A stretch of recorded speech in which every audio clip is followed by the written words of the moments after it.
Is John with us?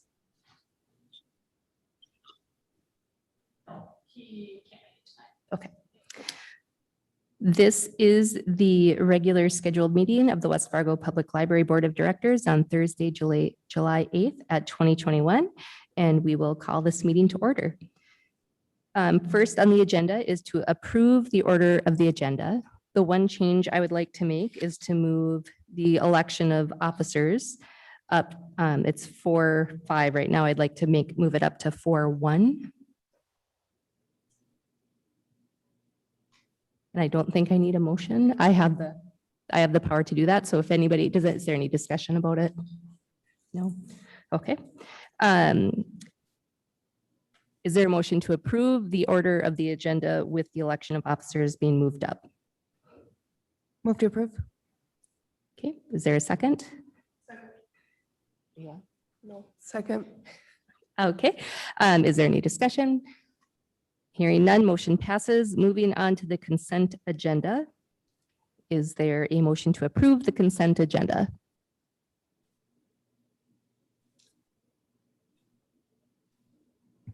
So move. I make a motion to approve. Okay, Tony has made a motion. Is there a second? Second. Okay, there is a second. Any discussion? All those in favor of approving the consent agenda, please say aye. Aye. Aye. Opposed, same sign. Motion passed. We did not vote on the order of the agenda, did we? I was thinking. Yep. Okay, so we're going to back up a little bit, but all those in favor of the order of the agenda with the moving of the election of officers, please say aye. Aye. Opposed, same sign. Motion passed. Moving on to the election of officers. So it is annually, we elect new officers, and the officers we elect are president and vice president, and we also appoint a secretary. And historically, the secretary is a employee of the library. Yep, specifically in the past, it's been the office coordinator position. So I have been serving as president for 1.5 years and will no longer be serving in that capacity. So we are seeking nominations for president. I can also state that we've discussed this in previous meetings, and the board has historically chosen to not elect the commission representative as an officer. Thank you. I was going to actually deny it anyways. Yeah.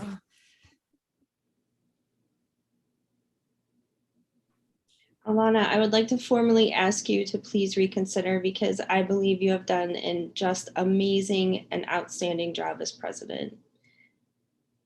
I would agree with that. I'd second that. I appreciate that. Is there any way we can change this so we can see Jody on this screen? Because we're only seeing this. I appreciate that, and thank you for that thought. I strongly believe it encourages a stronger board to have new leadership, but also have past leadership accessible. So I will decline that, but I appreciate your words. Jody, are you interested at all? I actually just do not have the available time it would take to serve in the capacity that I think this position requires. And I've learned that from even just serving as vice president and participating in this capacity. Alana has just dedicated so much of her time and has done just an amazing job. I just don't believe that I have the available time to serve in that capacity. Well, not to scare the new members. It is not quite as much time as Jody has suggested. Carissa and I meet once a month before the meeting for an hour. We usually go out for coffee if you like coffee. And every once in a while there's an email that comes through, but in general, it's 1 to 2 hours, maybe. As president, I've taken on some other responsibilities that I'm willing to continue doing, but monthly it's probably 1 to 2 hours outside of this meeting itself. And also, this is how Jody and I got elected. We were inexperienced then. I at least had 3 meetings under my belt when I was elected.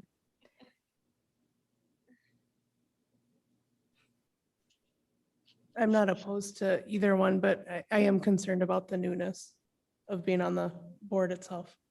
But I'm not opposed. I can support the board however it needs to be supported.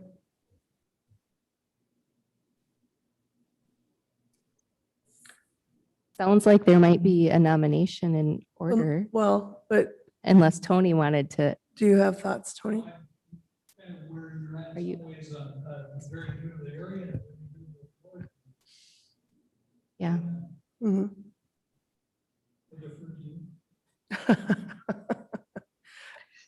Okay, Okay, so we need a nomination for president, and if I understand, Leanne is willing to serve for the time being. yes. Would somebody like to I don't feel that I can nominate anybody. I would nominate Leanne Hansen. Okay, Mhm. is there a second? I'll second that. Okay, is there any discussion? All those in favor of nominating Leanne Hansen for board president, please say aye. I, Opposed, same sign. Motion passes. I'm gonna lean over and give some support.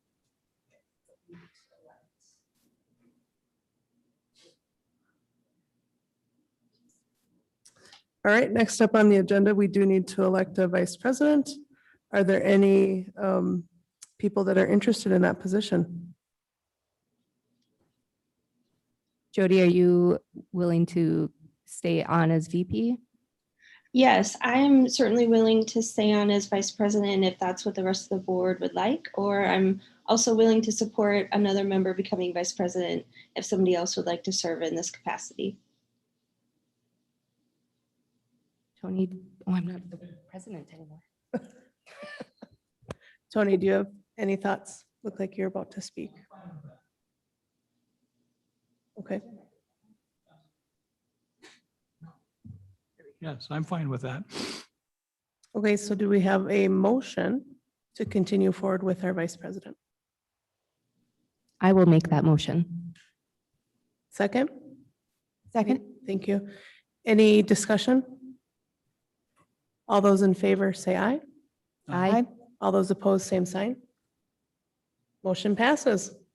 Congratulations on staying in your position. Thank you. Need, secretary. Oh, now we need a secretary.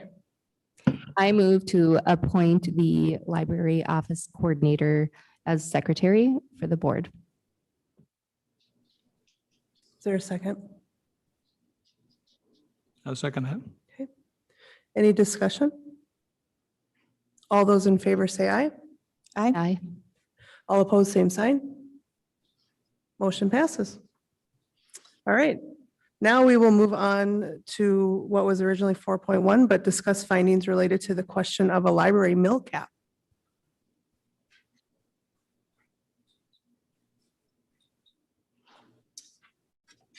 Good evening, board members. So this item is kind of a circle back, if you will, to some discussion that we had at the May meeting, if you recall, about the library's mill cap is how we were talking about it at that meeting.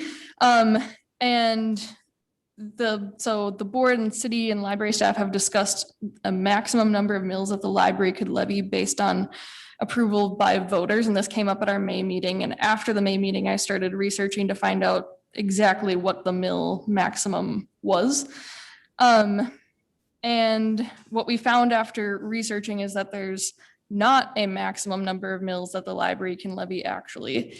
The city of West Fargo is a home rule charter city, so it gives it more discretion as a local entity to expend funds for any city service how it chooses across the city, outside of just what might be dictated in Century Code for the library in particular.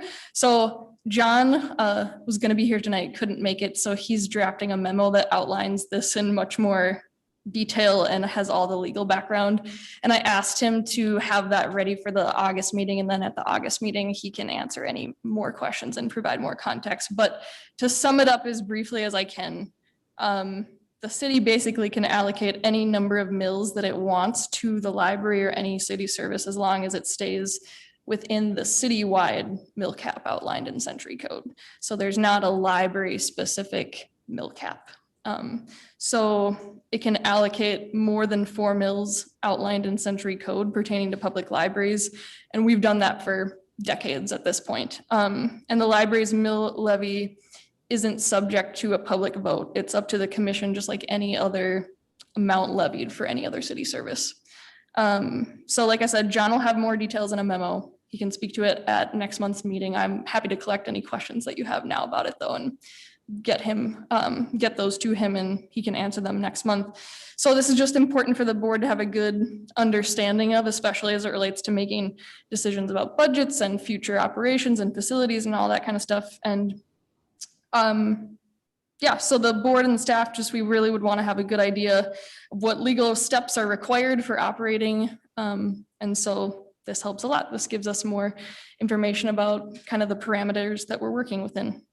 So, and we can do a lot better long-term planning now that we know that. So To gain another mill, mhm. does that take away from another service that the city provides? Not necessarily. It Okay. depends how the city would Okay. choose to allocate it, really. I Okay. don't know, Commissioner George, if you want to tack anything on to that, but yeah. Yeah. You know, all the departments are gonna ask for real increases, most of them are gonna ask for real increases this year. And so we'll just have to go to the commission if we really. All right. We just have to decide if what we're willing to allow. Last year, we didn't allow any increase because of it being a COVID year. So everybody had to make sacrifices. I know it will go up this year. So I don't know what will honestly happen.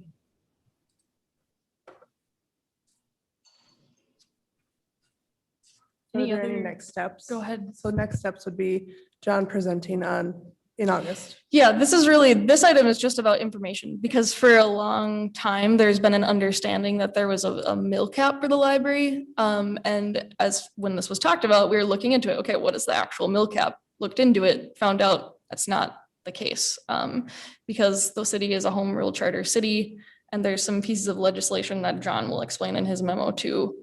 The city can just choose whatever amount it wants to allocate to any city service, including the library. So there's not a magic mill cap number where if we operate at a certain level, we'd need to go to a vote or anything like that. It's just up to the discretion of the commission. There's a piece of century code that says that a library can levy up to 4 mills based on century code. But again, the home rule charter for the city of West Fargo gives the city the ability to work outside of the confines of some of those details in century code. So John will outline that too, but yes, in some, that's in brief, that's how Okay. it works. Yeah. Thank you for that, Chris. I was super interested to know that answer to that too. So thank you. Yeah. Yep. So it's good background information, good for the board to know and the commission to know that too. So yeah, that is it. All right, thank you. Next on our agenda, we have approval of the 2022 library budget draft. I'm going to prep my slide for 2 seconds.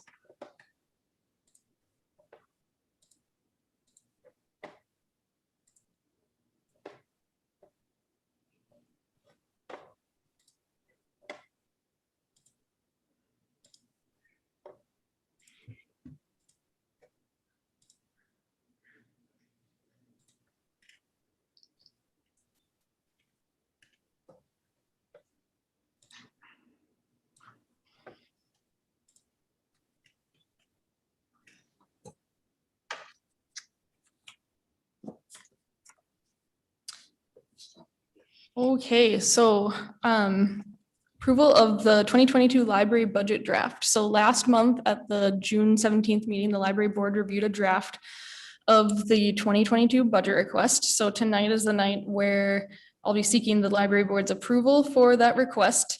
And just to recap what we talked about at the June 17th meeting, the 2022 budget supports maintaining our current level of service, both in the library and offsite services.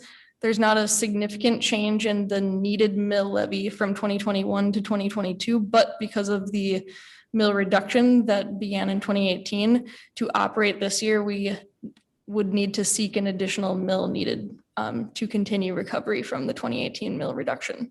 And like we talked about at our June board meeting, not getting that mill would be a very substantial cut to services that the library provides to the public. So it's really, we're at a critical point because the library had been operating using its reserve fund for that time period since 2018. And we're just at a point now where we can't operate using that reserve fund anymore. So the additional mill for us is being requested so that we can sustain our operations really. So we, Alana and myself and Commissioner George and Commission President Dardis and Tina and other city staff met on June 24th, and we looked at the most up-to-date version of the library's budget request. There weren't substantial changes that came out of that meeting. We talked through what I just talked about. We talked through some questions about different lines, talked about where we have trimmed and made some adjustments. And like I said, we did discuss that the library would likely be requesting a 1 mil increase to allow it to operate because it can't for another year out of its cash balance or reserve fund as it has since 2018. So I guess I think I'll stop there and we can talk after this too about how you all want to make that request, but I guess I'll just open it up for discussions and questions about the request itself. Yeah, and then you guys can talk more about how you actually want to go about making the request.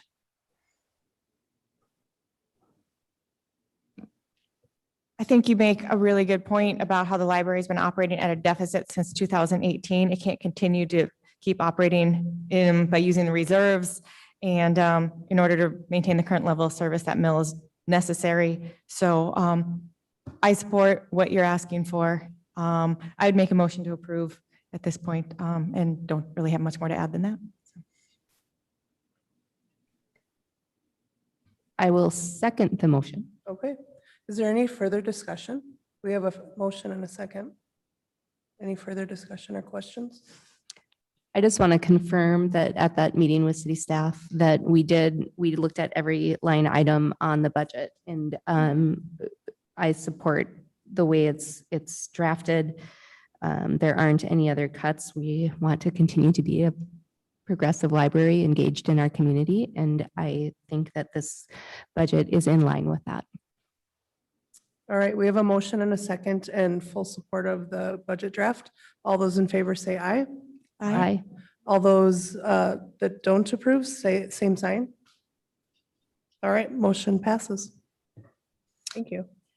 I think that we should talk about how you all want to make the request to the commission, just because we're in this sort of special set of circumstances this year, giving that context for the request, I think is important. So I wanted to just open that up for you guys to talk about. I would recommend that you do prepare a few formal talking points for when the proposed budget comes before the commission on July 19th. That's when it's scheduled to come before the commission. Just like I said, to give context around the mill reduction and the history, even though it was just a few years ago, you know, time has passed since some of those decisions were made and that sort of thing. Yeah, and so that date is Monday, July 19th, that the proposed budget, which is kind of a high level overview of the full city budget, would go before the commission. Yeah, and I think it's important for the board's leadership here, showing that you're engaged in the finances and really driving the request too. So that would be my only recommendation. And I just want to turn it over to you all to talk about how you want to go about making the request. And I'm happy to help prep materials. I actually already started and got a jump on prepping a memo to provide to the commission and some of the financial history, just because the deadline to submit things for the commission meeting is tomorrow at 4 p.m. So tight to turn around. So I got to jump on drafting some of the memo and what the talking points could be. But I would obviously be at the meeting too for supplemental information as well. So I'll be attending that meeting via Zoom, but I think it's super important to make note that we've been operating with a deficit. I think that's one of the biggest ones. Yeah, and we keep talking about 2018 as the key point, but we actually were reduced a tiny bit from 16 to 17, then significantly reduced in 18 and significantly reduced again in 19. So this wasn't a one-off thing. And and Carissa in our board packet shared the same thing she shared with us when we had our board training, but the graphs showing how it's worked, and our reserve fund balance has been spent down, and that was the intent of the mill reduction. We've met that obligation, but now we are at a point where operational changes will have to be made. And I think it is important to have board representation at that meeting. Easy for me to say I'm unavailable. So, but I'm happy to write a letter and help anybody else who is able to go to the meeting.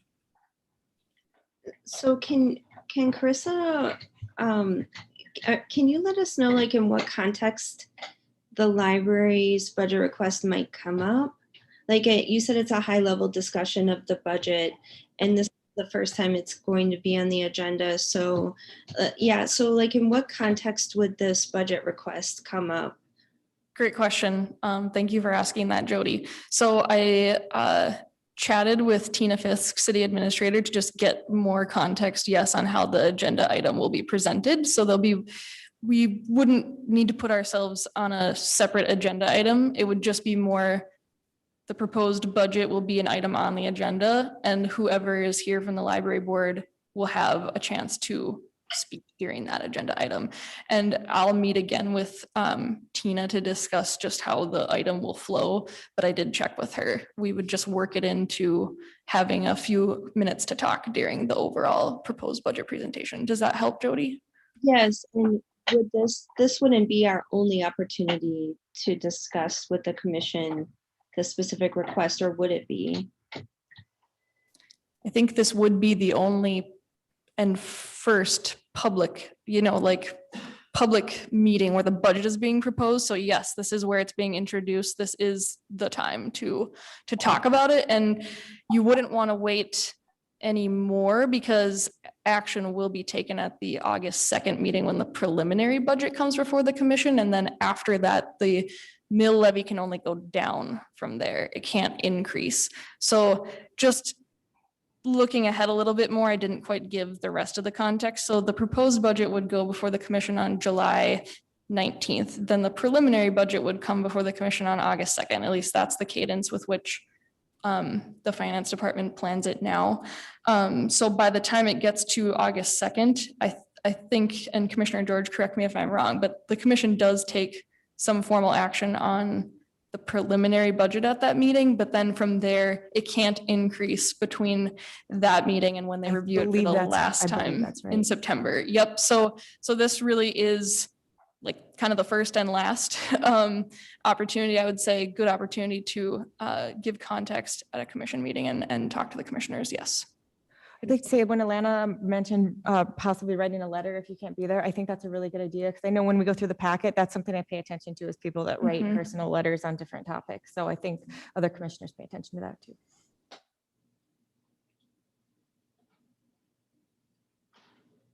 I should mention that I was, I guess, impressed that you had a reserve that they could draw on over this last year.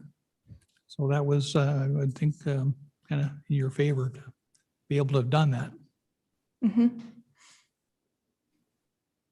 So to be clear, if I send a letter, I need it to have it to you no later than 4 tomorrow.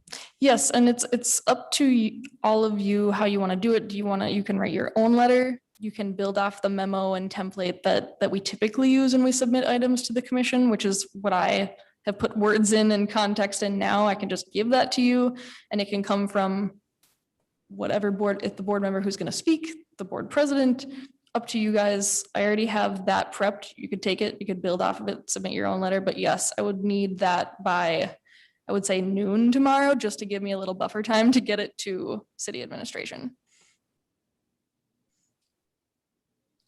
So, yeah, I think we'd like to work off of, I think, both what you have, and then if we add some personal comments from our board. Is anybody available to personally be physically at the July 19th meeting? Yeah, I can be. So just so I make sure I'm clear, I was going to send or create a letter based on the template, maybe go off of it a little bit and just sign it as a past president, but I can share it with the whole board And Or is it more beneficial to have more of a template type of information and then a separate letter from you? I think that's a good idea, just because usually when we write those memos that go with more supplemental pages, it's kind of like a cover sheet Sure. to the supplementary material. So I think another letter Okay. from past board president would be great. Yeah. Okay. Agreed. I will get that to you Thanks for Awesome. working on that. That's and I'll great. share it with the board as well. Yeah, and I'll send out the draft of the memo that I have just to the full board after this meeting too. Yep. So in sum, we'd have a memo that would give the context. I would include the library's financial history graphs that were also included in the budget item in your packet tonight, and then your letter. So that would be what I would include for them, unless anybody has any additions. Carissa, just so Leanne can plan for her evening. Yes. Is that, I know you don't have the packet or the whole agenda for that night, but is that, or maybe Mandy can help out with that too. Is that usually at the beginning or at the end Be or? anywhere. It could be It anywhere, could be yeah. Anywhere, okay. Yep, and the agenda will be published next week. Trying to think. Yes, that's right. Yep. And sometimes they're only an hour, but sometimes they're 3 hours. Sure. Yeah. So- And I will say too, there was no commission meeting this week, so Right. it could be a Um, hefty meeting. Yeah, I know, I was thinking that. Yeah. Yeah, All right. Hopefully that's at the beginning. Great. Is there anything else you need from us on that piece then? I would say it would be a good idea for you and I to sit down and meet probably for an hour before that meeting. Alana, I don't know if you have any availability to join that meeting as the outgoing president next week sometime, but I guess I could coordinate that via email, and if it's a no, Okay. that's okay. Yeah. But you, Leanne, you and I, if you do have time next week, I think that would be a good idea, to go over how if you have any questions for me or any other supplemental info that I can give you for your talking points, any way that I can help. And you guys can schedule that on your time and I'll probably just call in because I'll be out of town. Absolutely. Okay. Sounds good? Yep. Sounds good. Thank you. All right. Did you have anything else to add to that piece? To any I of that? have nothing else to add. You all Okay. made the motion, so that part is good. We know All right. how we're making the request, so yes. Thank All you. right. So we will move on to 4.3, update to board on facility funding options meeting. Thank you. So this is just an update item, and it's another one too that I think we should put on the August agenda again, just because John I think will have added information that might be helpful. Alana, you can weigh in on that too, but I just thought it would be helpful to summarize a meeting that we had to talk about facility funding options, because if you remember at the May meeting, City Administrator Fisk presented some thoughts on next steps related to facilities. And one of the things that she recommended to the board was to start thinking about funding options. And the legal steps and funding are very intertwined when it comes to a facility project. So we met, when I say we, myself and Alana and Tina Fisk and Tim Solberg, who's the Assistant City Administrator, and John Shockley, we talked about some of the legal next steps and funding options for future facilities. And so just high level process and legal steps. So to purchase land or build, it requires approval from the commission, including a public hearing that would take place at a commission meeting. And then after, if that were approved, the commission could then establish a library building fund. So those are some of the first legal steps that would have to happen. And there's been a kind of like our mill levy question and votes around that and the mill cap question. There's a lot of people have questions about the referendums or votes that come in conjunction with building a building and the funding options that go along with them. So at that meeting, one of the things that John talked about is that it's not the act of purchasing or building a library that requires the vote. It's what funding mechanism is used that determines whether a vote is needed. So we talked about how different types of bonding do or don't require public votes. So ultimately, the commission could decide how they want to fund the project. And based on what they decide, that might be an avenue that would require a referendum, or it might not be. And the board, I would say, like, could certainly make recommendations and ask questions about options for funding and work collaboratively with the commission. So just as a couple examples, we talked about these in the meeting. So Fargo City Hall, for example, that was built using something called appropriations bonding, and it was paid for through a TIF, tax increment finance district. So that particular route, that type of bonding didn't require a vote. But if you were to do a general obligation bond option, that would require a vote. So, and John can get into much more of the mechanics of those and the specifics of those, which is why I wish that he was here tonight, and why I say we probably just want to bring it back around next meeting so that he can elaborate a little bit more on those. But those are just two examples that we talked about, and just showcases how certain paths that you choose do or don't. And so that's the thing that's just good to know, because a lot of everybody that thinks about this potential building project has questions around that. And where does the commission approval fit in, and where does the vote fit in? So that's some added clarity around that we learned at that meeting. Alana, do you have anything else that you want to add? No, I think you covered it all very well. I can tell you my gut feeling when we left is that we weren't going to take immediate action. It was more of an educational meeting, and I think that it's a good idea to table the conversation further until we hear from John. Yeah, I do too. Yep. So if the board is okay with that, I will put this just on the next meeting too, so that he can add anything as well. Yeah, and you guys can ask any additional questions if I sparked any questions for you.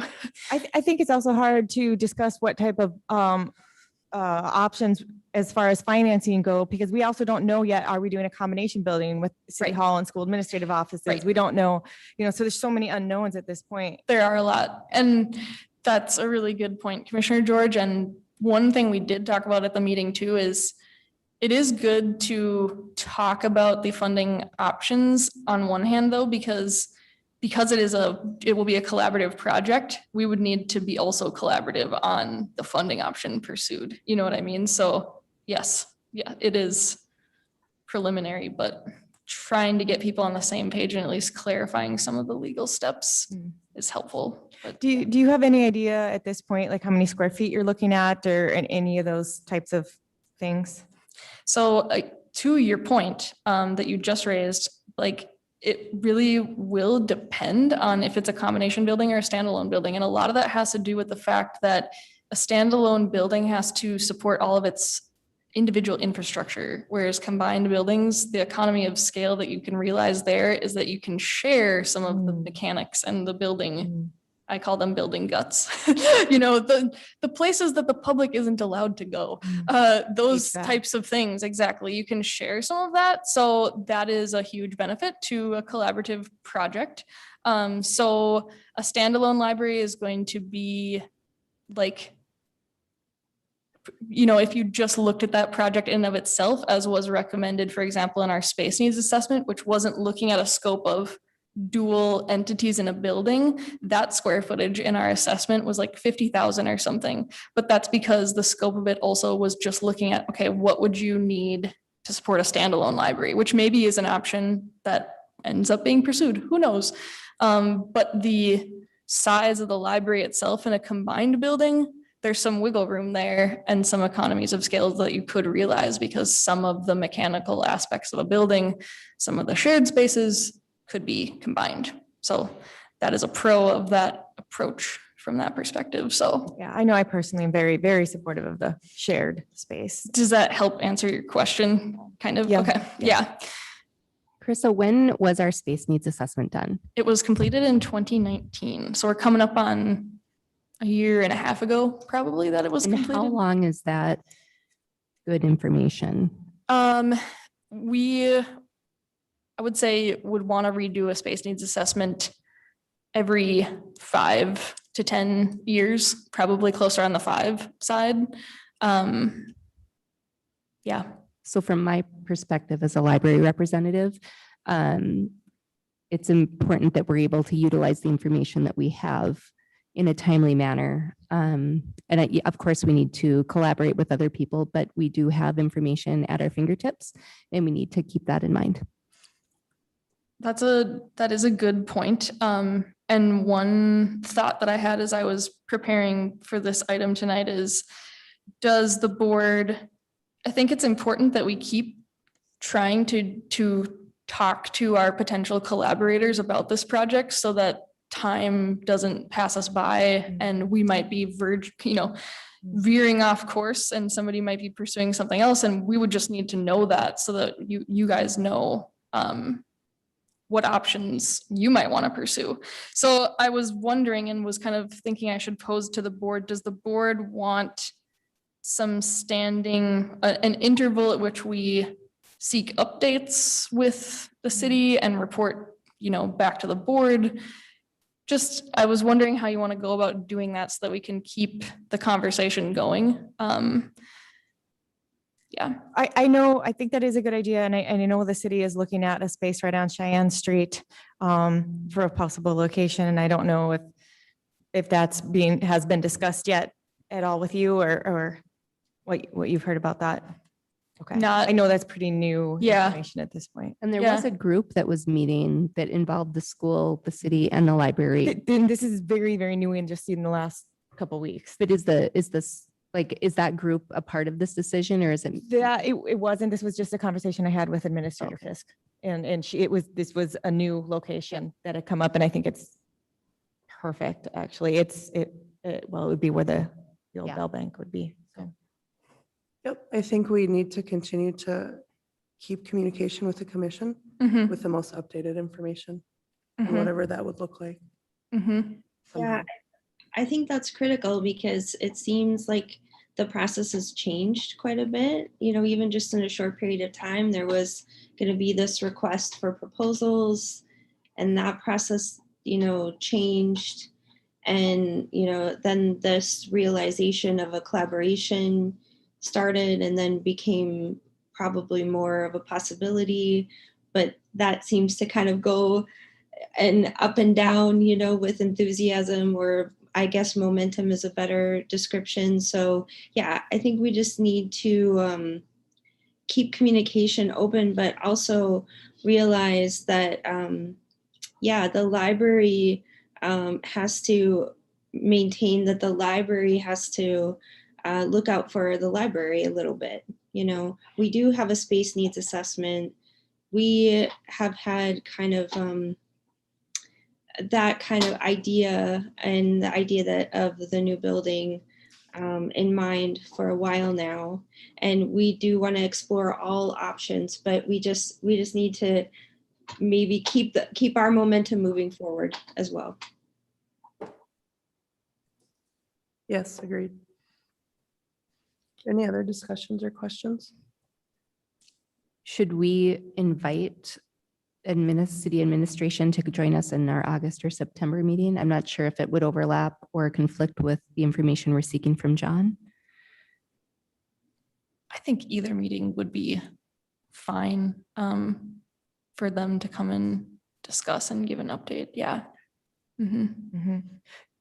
Yeah, From my agree, because perspective, I if don't this think is of actually any- going to move forward, Yep. yeah, everybody needs to be on the same Mhm. page and Yep. talking about it. Absolutely. Yep. Yeah. Sounds good. Thank you. All right, next on the agenda, discuss rescheduling October and November regular board meetings. And I don't know what the conflicts were. I will tell you.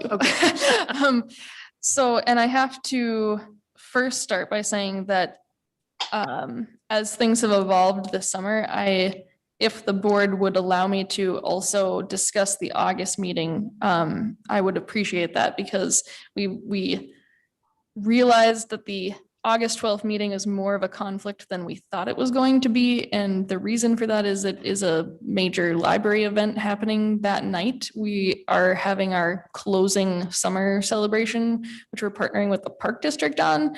And originally I thought that I personally would not necessarily have to be at that event. And I knew we were going to possibly be rescheduling October and November. But upon further looking at it and the different stakeholder groups and the for example, the Friends of the Library, we're having them involved in that sort of thing. So it would be helpful to me if I could be present at that event. And I hope some of you also want to go and will go too. So I was going to ask about August, October, and November.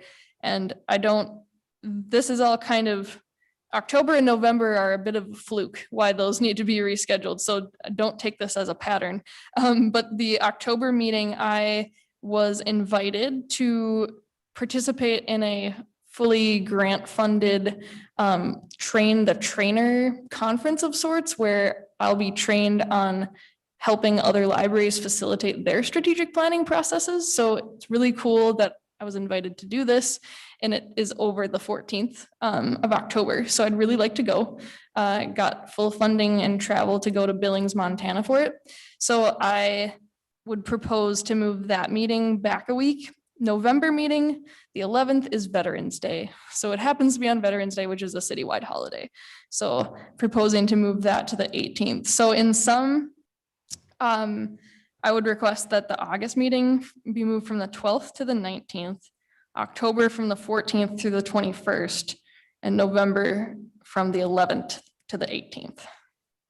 My one comment is I believe the 21st is NDEA, and I know we have an educator on our board. And some of us have children. I'm not sure if there will be a conflict with that. There would be a conflict for me. I think I'll be presenting at NDEA. At least that was the goal of our district, so I may be out of town on the 21st. How about, I'm open to other days. Would That's it be just me possible to throwing move out it dates. Yeah, up a Yeah, week? 7th. that would work. I mean, from my perspective. Like this, so for October for the 7th? Yep. Does that work for other folks? I don't know my schedule yet. So. Okay. I make a motion to move the August 12th meeting to August 19th, the October 14th meeting to October 7th, and the November 11th meeting to November 18th. Is there a second? I'll second that. Any discussion? We have a motion and a second. All those in favor say aye. Aye. Any opposed, same sign. Motion passes.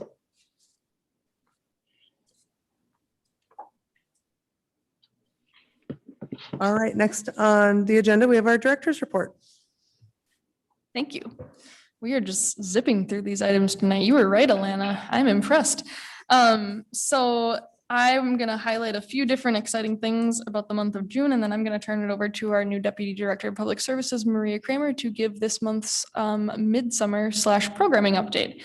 So we were lucky enough to secure several donations in May and June, and I want to point some of them out. Prairie Public donated an in-kind sponsorship to us of $2,000 to run ads on the Little Red Reading Bus route the entire summer. So that was awesome.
donations that came in and a good partnership that we've solidified in June. And so Maria is going to highlight initial summer program survey feedback that we've done and some numbers with you, but I do just want to point out a few pieces of data in the library's usage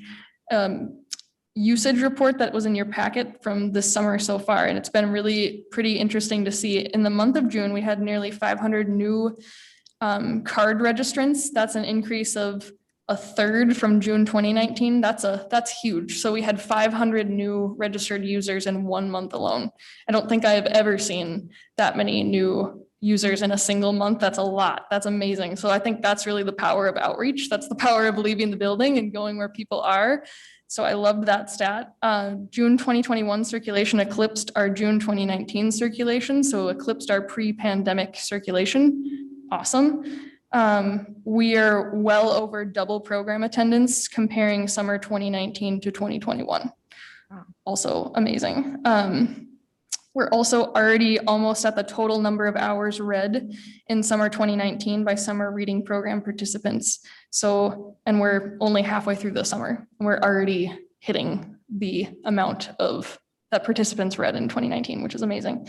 So again, power of outreach to increase access to the library and going where people are, I think has resulted in all of those things, which is phenomenal. That's exactly what we wanted to have happen with the Little Red Reading Bus and bringing the library to people. So just wanted to highlight that. Other exciting thing is I have seen an initial pass through of the survey results that Folkways did, which is amazing and great. So I'm going to start planning sharing that information out with you all and the public. And I have a little preview document of some of the perception questions that I'm going to send you after this meeting. So you'll remember that the survey asked things like, are you willing to financially support things that you yourself might not use? Is the library in need of upgraded facilities?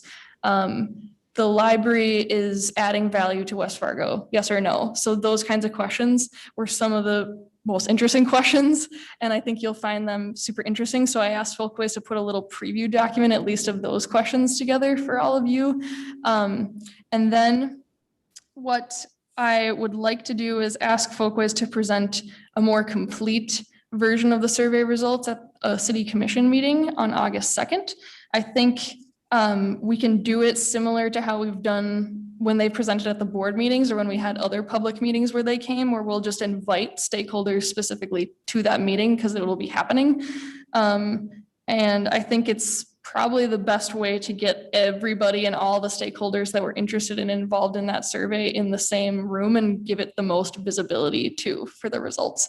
But then once we have those results, which we've just started looking at and kind of analyzing now as a staff, then from there we'll use those results to actually draft our strategic plan. So my goal date right now to have a draft plan to the library board would be at the September board meeting.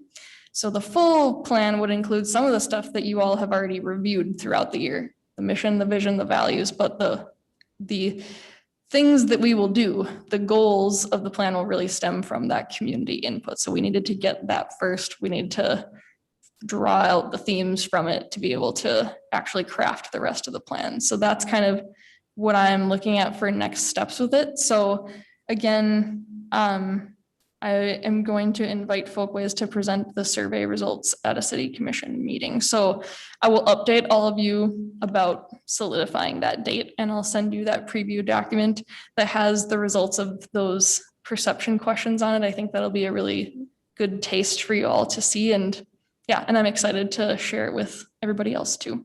So does anybody have any questions for me on Folkways or strategic planning at this point? Well, those are some really great stats that you presented about the outreach and what change or a difference it's made. Could we include some of those, I think, celebrations as we're looking at budgets to the commission? I think it would be great to really Yes, that's a great idea. to celebrate what Yeah. we're doing. Yeah. That has made a change, that we are an important part of this community, but we Yep. continue to grow. We continue to do things in different ways I love that. to connect with our community.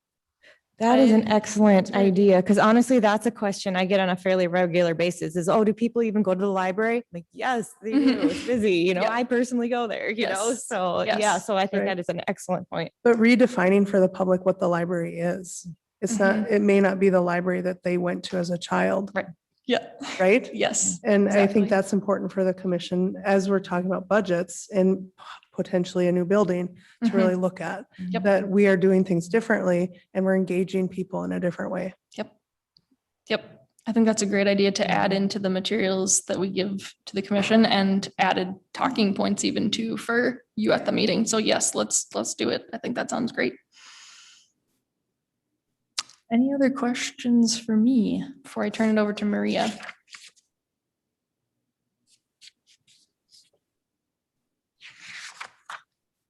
I think you're on. I'll help you with the. I don't want to make you fiddle with this too, because every time I do this, it's. Let's see. Well, this computer has also decided to restart. So we may have to. Skip this because this computer also just restarted. It's not our night for technology. Right. So your computer So just how restarted. about we, if you all are okay with it, because this computer, I don't know how long this will take and be functional again. We could table the midsummer report. We could email you also the information too. Sure. We had some Is there- really good stuff. I mean, if you also have notes, I suppose you could summarize some of it, or we can email it to you too. Do you have a brief like verbal summary and then we could read? Or no? Yes, I would, That's okay. I would say the best like high level summary hitting on some of the same stuff that Maria was going to share with you was on pages 3 and 4 of your Okay. June statistical report. So that's got like, here's the impact that we're seeing with what we're doing this summer numbers wise. Here's what kids and families and parents are saying about it. Here's what our goals were. Here's how we're meeting them. Because we have done a fabulous job in just a short window of actually even surveying people about how we're doing on the summer programs that we're doing in the Little Red Reading Bus and how it's helping them in the way that we hoped that it would and how we designed it to. So that information is really summarized well on that document, but we can send you some more details too in the slides that we were going to show tonight. Do you have other things that you want to add? So check for signs of life, up 30%. That's not very good. So with what Carissa said about planning and about directing programs at people's needs, so some initial feedback that we got revealed areas of concern for the public, which included parents and caregivers were concerned that there wasn't a lot of enthusiasm for learning among the youth that they take care of over the summer. And that was combined with concern that youth weren't maintaining those academic skills that they needed. So going into summer, programs were designed to target literacy and learning in hands-on experiential ways. And 91% of our people we surveyed at Little Red Reading Bus stops said that their children had maintained their language arts skills. And in fact, we've been getting feedback through a lot of ways. We've asked people to just write feedback on Post-its and put it up in the library. We've been collecting them through our midpoint survey. We've been collecting them through survey cards at programs. And the refrain that keeps coming back is, this program makes my kid excited about reading. This program motivates children to read. So we saw a need, planned to address it, and I think have done a really great job of addressing it. And so I'm very proud about that one. Oh, it's kind of awake, sort of. Let me Control-Alt-Delete it.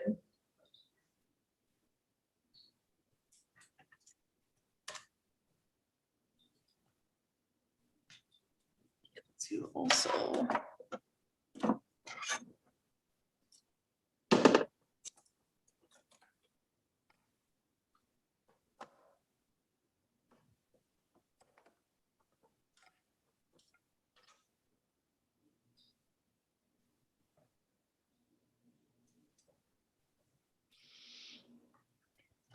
Do you know Alicia's password? Probably you don't, because that wouldn't be good password safety.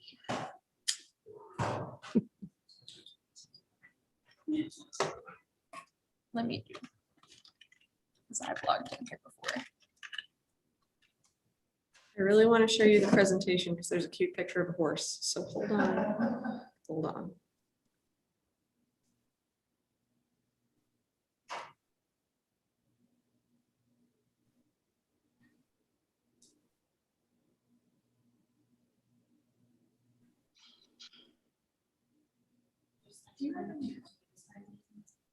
Oh, we're good. Okay. You could Awesome. navigate to it. Thank you. Woo.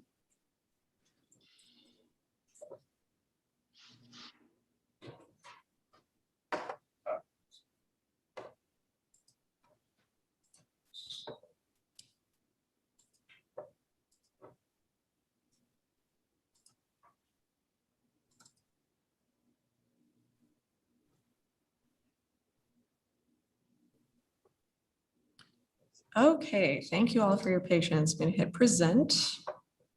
And there we are. Everyone see, is it okay? All right, woo. So quick update. Here's what happened in June. Everything happened in June. We had a lot of programs from birdhouses to gardening to tie-dye to appearances at community events. And again, people asked for different creative learning experiences, and that is what we focused on. And they were by and large very successful. Also, the Little Red Reading Bus made 52 stops in 1 month at 12 different places. If you have not been out there, I recommend you go. Stops include books for checkout. They include free books you can take without a library card, holds pickup, library card registration, summer boost registration and prize pickup, literacy play activities, gross motor play activities, and food. Carissa mentioned goals. We plan everything, not just for fun, although we like fun, but to meet community needs. So as I mentioned, parents and caregivers expressed concern for lack of enthusiasm with learning and a desire for hands-on experiential learning, outdoor learning opportunities, and opportunities for the whole family. And another theme, community organizers expressed the need to reach underserved populations outside the library because of barriers that they have to accessing the library, barriers of transportation, barriers of language, or just experience. So based on that, the library developed 5 goals for summer programming. Youth and adults enrich their minds and bodies through experience-driven programs. Families build meaningful relationships with each other and their community. Underserved community members participate in summer learning. Youth maintain language arts skills, and youth are engaged learners. This is an image of the survey card that we have been using to collect user feedback at programs and at the Little Red Reading Bus. So you'll see there's a little space where they can rank how strongly they agree with various different statements. And then there's some open boxes for open feedback. So gauging how successful we were based on those goals. Well, our program attendance so far has been pretty good. A lot of youth and adults have come to enrich their minds and bodies. And these events were all designed to address learning, literacy, or creative learning. So they also address goal number 5, youth are engaged learners. According to narrative survey feedback, that bar shows you how many people said they either agree or strongly agree that their children learned something new.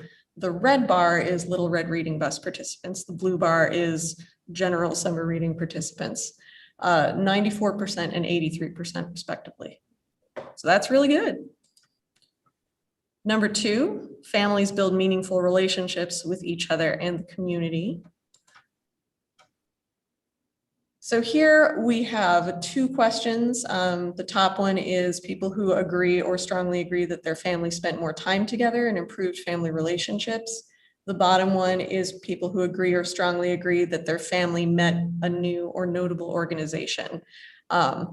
As you can see, they are still all over 60%.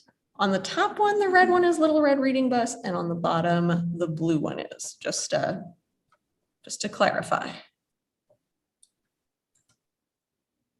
Result number 3, underserved community members participate in the summer learning program.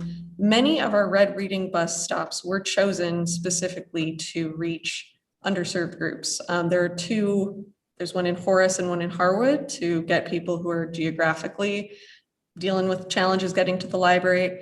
And there are others in town that were designed to address new immigrant populations and lower income populations. The starred columns are our stops that were specifically designed to reach underserved populations. This is average weekly attendance at each location. So you can see that they're right there in the mix. They are not necessarily lower than other stops.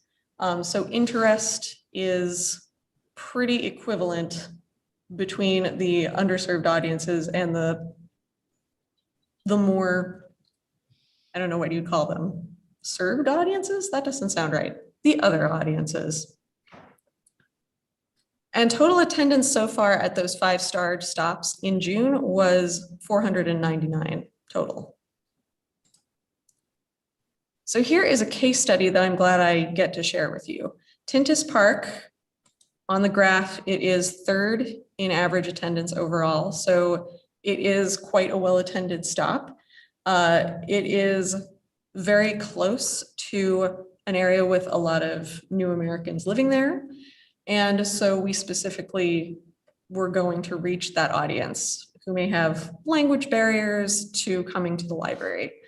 And we have had a very successful relationship building experience there, although it has taken many weeks. So Great Plains Food Bank provided food, and that was an excellent in providing concrete support for families who need it. Word began to spread. There are this man in the picture reading. He is one of our biggest community advocates. His name is Osman, I believe, and he walks around in the neighborhood and tells them when the bus is there. He helps distribute food. And so spreading the word with him and with families resulted in a lot of attendance. At first, they came just for the food and then they left. But because we offered activities for youth that they could hang out and do, because we communicated that some of the books were free and didn't require a library card, we slowly built up a relationship. One of our library assistants, Kiki, started reading aloud to them. And let me see, she is here in the middle. So she began reading aloud to the kids and the moms. You can see a couple moms in there too. She talked to them about library card applications and helped them take them. And last week, the moms had library cards and they checked out for the first time. And the result, the highest weekly checkout total at Tintis Park was last week.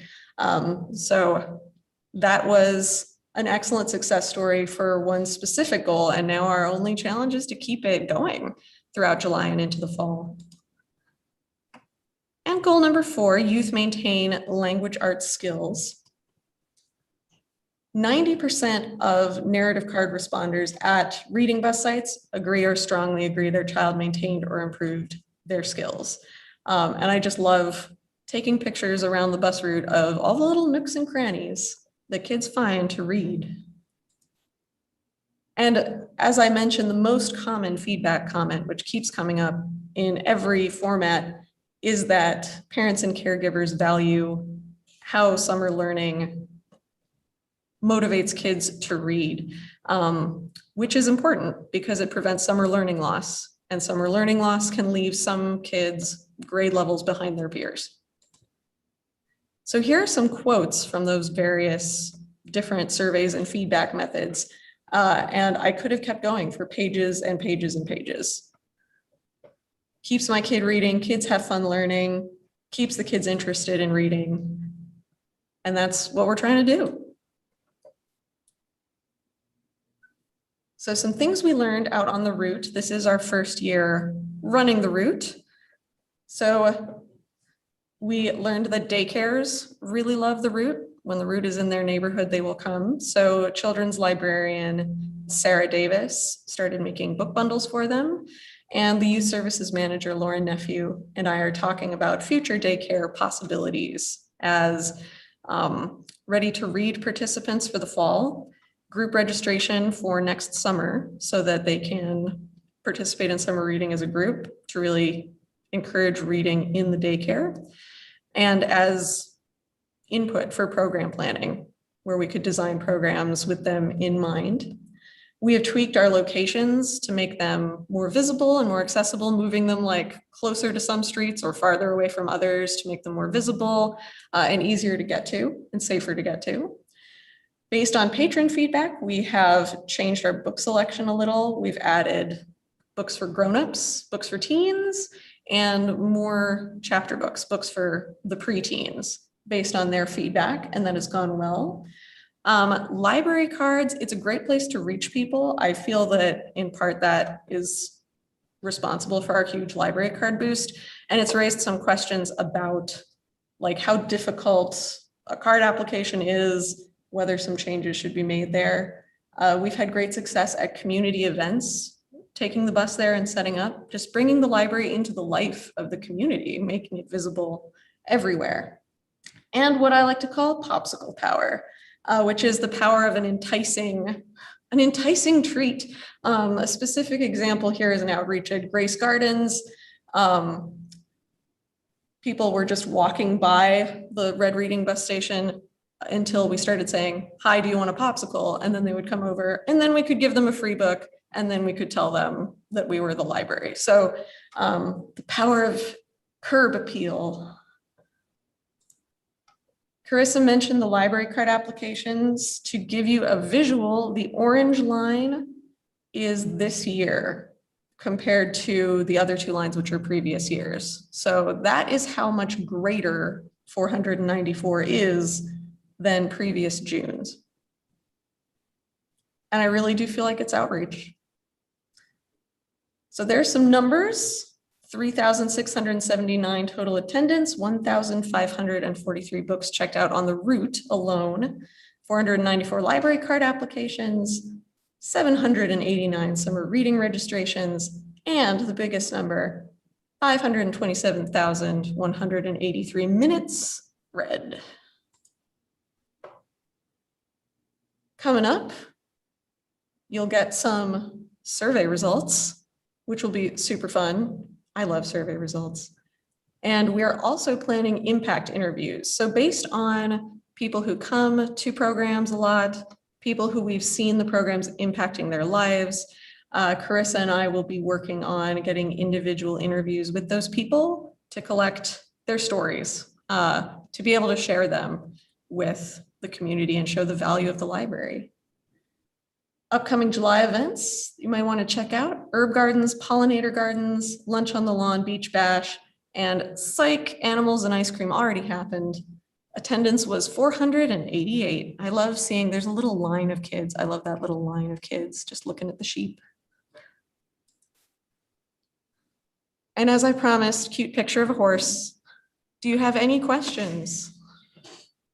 Thank you for this great information. That's wonderful. You're welcome. All right. All right. Since there are no questions, I will sit down. Okay. Thank you all. I'm glad you were able to present it tonight. Me too. That was great. All right. So next on the agenda, we have any other business for the board?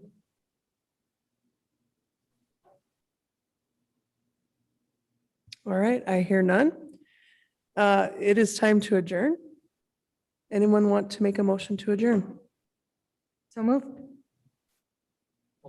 And we have a motion and a second. Any discussion? All those in favor say aye. Aye. Aye. Opposed, same sign. All right, meeting is adjourned. Thank you all. Thank you.